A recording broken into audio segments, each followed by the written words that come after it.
Welcome dear student, welcome to this video.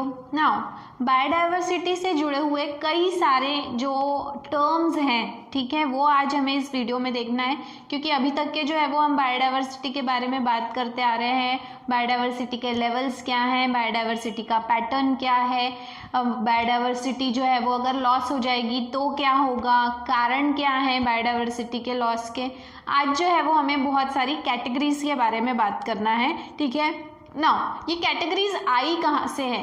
सबसे पहले जो एक बड़ा सा एसोसिएशन है जिसका नाम है the International Union for Conservation of Nature and Natural Resources, ठीक है, जिसे IUCN भी कहा जाता है, which maintains a red data book, ठीक है।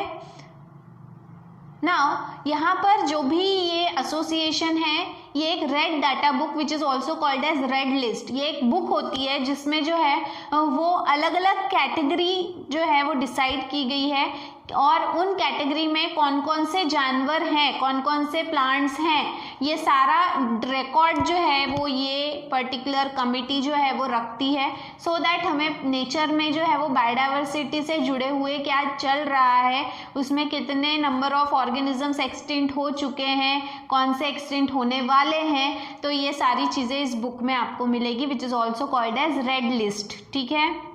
जैसे आपने ब्लैक लिस्ट सुना होगा, जिन्हें बाइकआउट करना है या जिन्हें बाहर निकालना है या जिन्हें ये करना है उस तरह से, तो उसी तरह से यहाँ पे IUCN ने जो है वो एक रेड लिस्ट तैयार की है, जिसके थ्रू कहीं ना कहीं you come to know about the extinction और the number of organisms available on the earth, और वी कैन से कि द बायोडाइवर्सिटी के बारे में आप जो है वो पता लगा सकते हो। नाउ सबसे पहली जो कैटेगरी है दैट इज एक्सटिंक्ट, ठीक है। Extinct is represented bye EX, extinct मतलब पूरी तरह से लुप्त हो जाना, खत्म हो जाना। तो यहाँ पे क्या बोला है, लास्ट इंडिविजुअल हैव डाइड, मतलब उस प्रजाति का सबसे आखिरी जो मेंबर बचा था वो भी पूरी तरह से मर चुका है, इस धरती पे अवेलेबल नहीं है। जैसे कि फॉर एग्जांपल डायनासोर्स जो अब इस धरती पे बिल्कुल नहीं है, तो वो किस कैटेगरी में आएंगे, एक्सटिंक्ट कैटेगरी में आएंगे, ठीक है। Extinct in the wild, extinct in the wild मतलब उसे EW से रिप्रेजेंट किया है। Survive only in captivity, survive only in captivity मतलब जो है वो बहुत ही मतलब एक ऐसी एक्सटिंक्ट तो हो चुके हैं, लेकिन थोड़े बहुत क्वांटिटी में जो है वो अगर मतलब एक दो आपको देखने मिल जाएंगे, लेकिन उसके ऊपर भी डिपेंड करता है कि आपने अगर उसको जो है वो सिचुएशन प्रोवाइड की है और वो बचा हुआ है, तो फिर उसे जो है वो एक्सटिंक्ट इन द वाइल्ड मतलब नेचुरली नेचर में जो है वो पूरी तरह से खत्म हो चुके हैं, लेकिन आपने उसको स्पेशली जो है वो उसका एक हाथ दो मेंबर जो है वो उस प्रजाति के आपने बचा के रखे हैं, तो वो इस कैटेगरी में आएंगे, एक्सटिंक्ट इन द वाइल्ड, ठीक है। देन इसके बाद में क्रिटिकली एंडेंजर्ड, ठीक है। Critically endangered is represented bye CR। Critically endangered मतलब क्या है, extremely high risk of extinction with very few surviving member, मतलब जैसे कि उंगलियों पे गिनने जितने ही इन प्रजातियों के मेंबर जो हैं वो अगर बचे हुए हैं, तो they are considered critically endangered, ठीक है। मतलब उनकी जो जनसंख्या है वो लगातार कम होते चली जा रही है, इतनी कम होते चली जा रही है कि आप बचे हुए जो मेंबर्स हैं उन्हें आप उंगलियों पे गिन सकते हो, ठीक है। तो हाई रिस्क ऑफ एक्सटिंक्शन मतलब वो एक बड़ी रिस्क में है कि उनका एक्सटिंक्शन मतलब वो पूरी तरह से इस धरती पर से खत्म हो सकते हैं, डिस्ट्रॉय हो सकते हैं, लुप्त हो सकते हैं, ठीक है। देन इसके बाद में next category is endangered. Endangered मतलब रैपिड पॉपुलेशन डिक्लाइन, मतलब लगातार जो है वो उनकी जो पॉपुलेशन है वो कम होते चली जा रही है, जो 50% से 70% उनकी जो जनसंख्या है वो कम होते चली जा रही है पिछले 10 सालों की अगर हम जो है वो बात करें तो, क्योंकि क्या है आप एक दो दिन में इसका अंदाज़ा नहीं लगा सकते, सालों लग जाते हैं इस चीज़ को अंदाज़ा लगाने के लिए।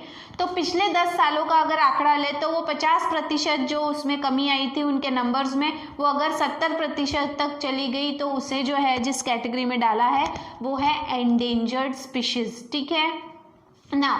इसके बाद में नेक्स्ट जो है दैट इज वल्नरेबल स्पीशीज, ठीक है। Vulnerable is represented bye VU।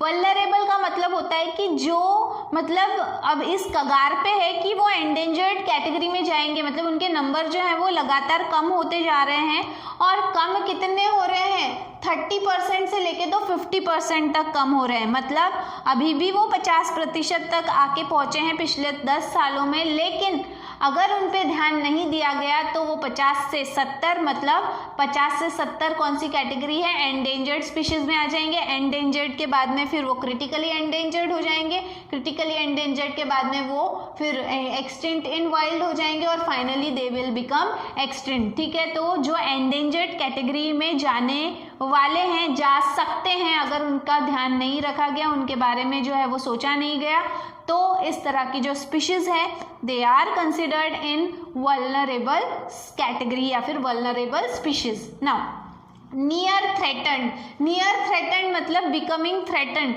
Threatened मतलब क्या, उनके खतरा है, उनकी प्रजाति को क्या है, किसी ना किसी प्रकार का खतरा है। अब वो खतरा किसी भी प्रकार का हो सकता है, जैसे कि ह्यूमन एक्टिविटी का हो सकता है कि वो प्रजाति जिस जगह पे रहती है, जिस हैबिटेट में रहती है, वो हैबिटेट अगर ह्यूमन अपने अंडर लेना चाहता है, या तो वहाँ पे वो माइंस खोलना चाहता है, या फिर वहाँ पे वो रोड कंस्ट्रक्ट करना चाहते हैं, डैम कंस्ट्रक्ट करना चाहता है, या फिर बिल्डिंग कंस्ट्रक्ट करना चाहता है, कुछ भी हो सकता है। तो हो सकता है कि अगर वो हैबिटेट वहाँ से डिस्ट्रॉय कर दिया गया तो वो जानवर वहाँ से पूरी तरह से एक्सटिंक्ट हो सकते हैं, उनकी प्रजाति वहाँ से नष्ट हो सकती है। तो they are becoming threatened. Threaten मतलब क्या, वो उन्हें मतलब थ्रेटन एक्चुअली इसका मतलब होता है कि डराया जा रहा है, धमकाया जा रहा है कि आपको यहाँ से निकाल दिया जाएगा। तो अगर ह्यूमन एक्टिविटी की वजह से कुछ ऐसा वो प्रजाति महसूस कर रही है कि भाई अभी यहाँ पे हम कैसे रहेंगे, क्या करेंगे, तो that category is called as threatened which is represented by NT। ठीक है, देन इसके बाद में next is least corner. Least corner मतलब अबंडेंट आफ्टर केयरफुल असेसमेंट। लगातार उनकी जनसंख्या कम तो हो रही है, लेकिन अगर उन्हें उन सारा जो है वो उनके बारे में, उस प्रजाति के बारे में जानकारी लेने के बाद में अगर उनकी सही से देखभाल की गई, उनके बारे में ध्यान रखा गया, उनको एक जो है वो प्रॉपर ट्रीटमेंट दी गई, प्रॉपर केयर दी गई, तो उनके नंबर्स जो है वो बढ़ सकते हैं। ठीक है, बढ़ाए जा सकते हैं। देन डाटा डिफिशियंसी मतलब अगर किसी प्रजाति के बारे में डाटा ही नहीं है, उसके बारे में मालूमात ही नहीं है, जानकारी ही नहीं है, तो उसे जिस कैटेगरी में डाला है वो है डाटा डिफिशिएंट। डिफिशिएंट मतलब कमी, किस चीज़ की कमी है, डाटा। डाटा मतलब क्या, इन्फॉर्मेशन।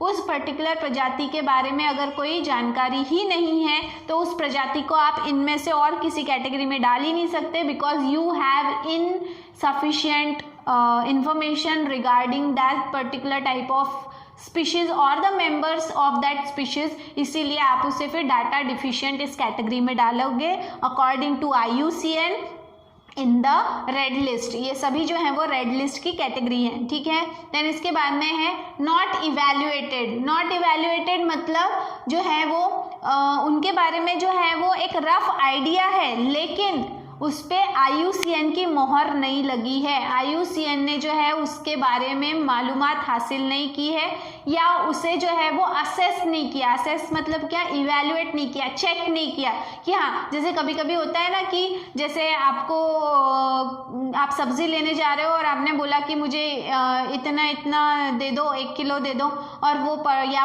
1 पाव दे दो। वो जो पर्टिकुलर सब्जी वाला है वो आपको उठा के सिर्फ दे देता है, हाँ ठीक है ये है, लेकिन वो उसने इवैल्यूएट किया क्या कि भाई सही में वो 1 किलो है या नहीं, या सही में वो 1 पाव है या नहीं।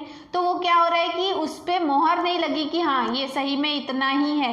तो IUCN जो है वो सिर्फ जो है वो अंदाजे पे अगर ये कर रहे हैं, उससे अंदाजे पे अगर जो है वो उस पर्टिकुलर स्पीशीज को किसी कैटेगरी में डालना चाहते हैं, उन्होंने उस चीज़ को इवैल्यूएट नहीं किया, जांचा परखा नहीं है कि भाई सही बात है या झूठ बात है, तो उसे जिस कैटेगरी में डाला गया वो रहेगा नॉट इवैल्यूएटेड। ठीक है, उसकी जांच और परख नहीं की गई है। जब तक इसकी जांच परख नहीं की जाएगी तब तक ये इस कैटेगरी में रहेगा।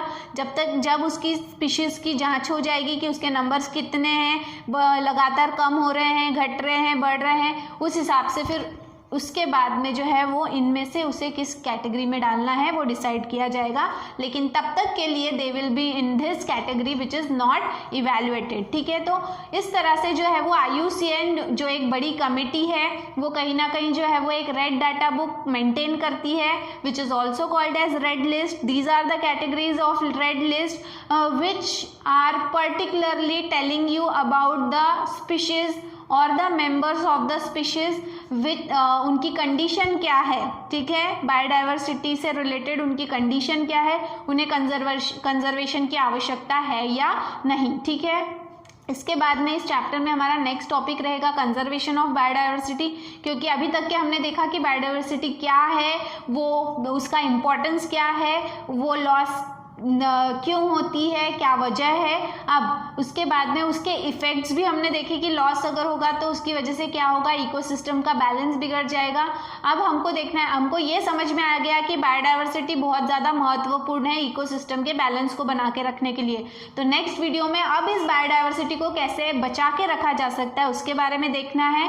That will see in our next video. So till then, thank you very much.